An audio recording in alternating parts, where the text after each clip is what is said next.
عبداللہ بن عباس رضی اللہ عنہ سے مروی ہے کہ رسول اللہ صلی اللہ علیہ وسلم نے فرمایا، اللہ تعالیٰ اس شخص پر لعنت کرے جس نے غیر اللہ کے لیے ذبح کیا۔ اللہ تعالیٰ اس شخص پر لعنت کرے جس نے زمین کی سرحدوں یا نشانات کو تبدیل کیا۔ اللہ تعالیٰ اس شخص پر لعنت کرے جس نے نابینے آدمی کو راستے سے بھٹکایا۔ اللہ تعالیٰ اس شخص پر لعنت کرے جس نے اپنے والدین کو گالی دی، اور ایک روایت میں ہے کہ نافرمانی کی۔ اللہ تعالیٰ اس شخص پر لعنت کرے جس نے اپنے مالکوں کے علاوہ کسی اور کو اپنایا، ایک بنایا۔ اللہ تعالیٰ اس شخص پر لعنت کرے جس نے کسی جانور سے بدکاری کی۔ اللہ تعالیٰ اس شخص پر لعنت کرے جس نے قوم لوط کا عمل کیا۔ اللہ تعالیٰ اس شخص پر لعنت کرے جس نے قوم لوط کا عمل کیا۔ اللہ تعالیٰ اس شخص پر لعنت کرے جس نے قوم لوط کا عمل کیا۔ رسول اللہ صلی اللہ علیہ وسلم نے فرمایا، ایک شخص راستے میں چل رہا تھا کہ اسے شدت کی پیاس لگی۔ اسے ایک کنواں ملا اور اس نے اس میں اتر کر پانی پیا۔ جب باہر نکلا تو وہاں ایک کتا دیکھا جو ہانپ رہا تھا اور پیاس کی وجہ سے تری کو چاٹ رہا تھا۔ اس شخص نے کہا کہ یہ کتا بھی اتنا ہی زیادہ پیاسا معلوم ہو رہا ہے جتنا میں تھا۔ چنانچہ وہ پھر کنویں میں اترا اور اپنے جوتے میں پانی بھرا اور منہ سے پکڑ کر اوپر لایا اور کتے کو پانی پلایا۔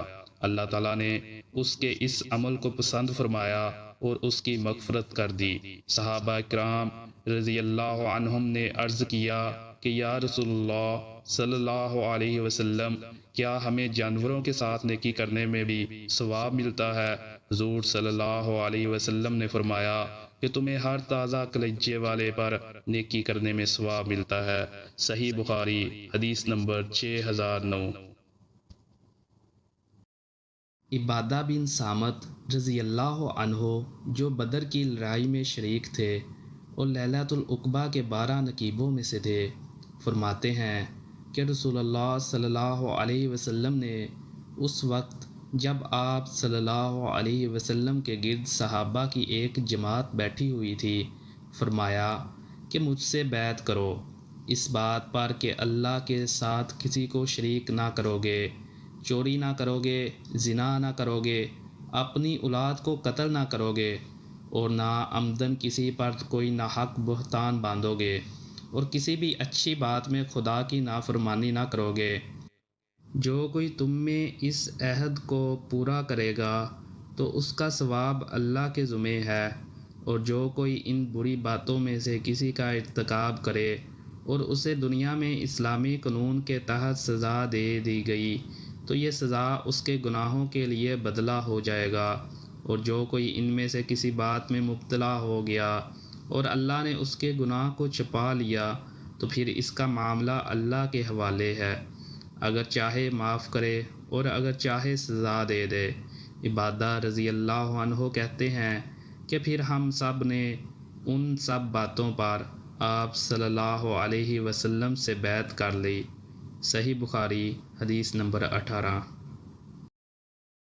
ایوب نے ابو قلابہ سے، انہوں نے ابو اسما سے اور انہوں نے حضرت ثوبان رضی اللہ عنہ سے روایت کی، کہا رسول اللہ صلی اللہ علیہ وسلم نے فرمایا، بے شک اللہ تعالیٰ نے میرے لیے زمین کو لپیٹ دیا اور میں نے اس کے مشارق مغارب کو دیکھ لیا، اور جہاں تک یہ زمین میرے لیے لپیٹی گئی ان قریب میری امت کی حکومت وہاں تک پہنچے گی، اور مجھے سرخ اور سفید دونوں خزانے سونے اور چاندی کے ذخائر دیے گئے، اور میں نے اپنے رب سے اپنی امت کے لیے سوال کیا کہ وہ اس کو عام قحط سالی سے ہلاک نہ کرے اور ان کے علاوہ ان پر کوئی دشمن مسلط نہ کرے جو مجموعی طور پر ان سب کی جانوں کو روا کر لے۔ بے شک میرے رب نے فرمایا، اے محمد، جب میں کوئی فیصلہ کر دوں تو وہ رد نہیں ہوتا، بلا شبہ میں نے آپ کی امت کے لیے آپ کو یہ بات عطا کر دی ہے کہ ان کو عام قحط سالی سے ہلاک نہیں کروں گا، اور ان پر ان کے علاوہ سے کسی اور دشمن کو مسلط نہ کروں گا جو ان سب کی جانوں کو روا قرار دے لے، چاہے ان کے خلاف ان کے اطراف والے یا کہا ان کے اطراف والوں کے اندر سے ہوں، اکٹھے کیوں نہ ہو جائیں، یہاں تک کہ یہ خود ایک دوسرے کو ہلاک کریں گے اور ایک دوسرے کو قیدی بنائیں گے۔ صحیح مسلم حدیث نمبر 7258۔ انس بن مالک رضی اللہ عنہ سے مروی ہے، انہوں نے کہا کہ بحرین سے کچھ مہمان نبی صلی اللہ علیہ وسلم کے پاس آ کر ٹھہرے۔ نبی صلی اللہ علیہ وسلم نے وضو کا پانی منگوایا اور وضو کیا، تو وہ جلدی سے آپ صلی اللہ علیہ وسلم کے وضو کے پانی کی طرف دوڑے، جو ملا اسے پی لیا اور جو زمین پر گر گیا اسے اپنے چہروں، سینوں اور سروں پر لگا لیا۔ نبی صلی اللہ علیہ وسلم نے ان سے کہا، تمہیں کس بات نے اس کام پر ابھارا؟ انہوں نے کہا، آپ صلی اللہ علیہ وسلم کی محبت نے۔ شاید اللہ تعالی ہم سے محبت کرنے لگے۔ اے اللہ کے رسول صلی اللہ علیہ وسلم۔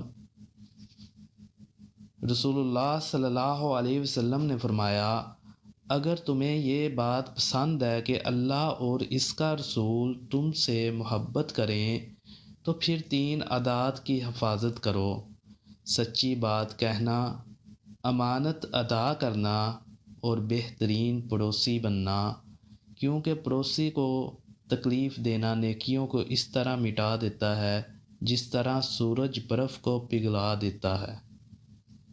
عبداللہ بن عمر رضی اللہ عنہ سے مروی ہے، انہوں نے کہا کہ ایک آدمی نبی صلی اللہ علیہ وسلم کے پاس آیا اور کہا، اے اللہ کے رسول صلی اللہ علیہ وسلم، کون سا شخص اللہ کو زیادہ محبوب ہے اور کون سا عمل اللہ کو زیادہ پسند ہے؟ رسول اللہ صلی اللہ علیہ وسلم نے فرمایا، لوگوں میں سب سے زیادہ محبوب اللہ کے ہاں وہ شخص ہے جو لوگوں کو سب سے زیادہ نفع دینے والا ہے، اور اللہ کو سب سے زیادہ پسندیدہ عمل وہ خوشی ہے جو مسلمان کسی دوسرے مسلمان کو دے یا اس سے مصیبت دور کرے یا اس کا قرض ادا کرے یا اس کی بھوک ختم کرے۔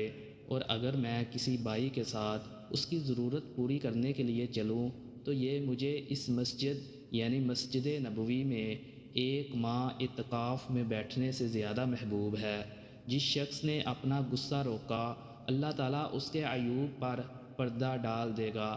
جو شخص اپنے غصے کے مطابق عمل کرنے کی طاقت کے باوجود اپنے غصے کو پی گیا، اللہ تعالیٰ قیامت کے دن اس کے دل کو امید سے بھر دے گا۔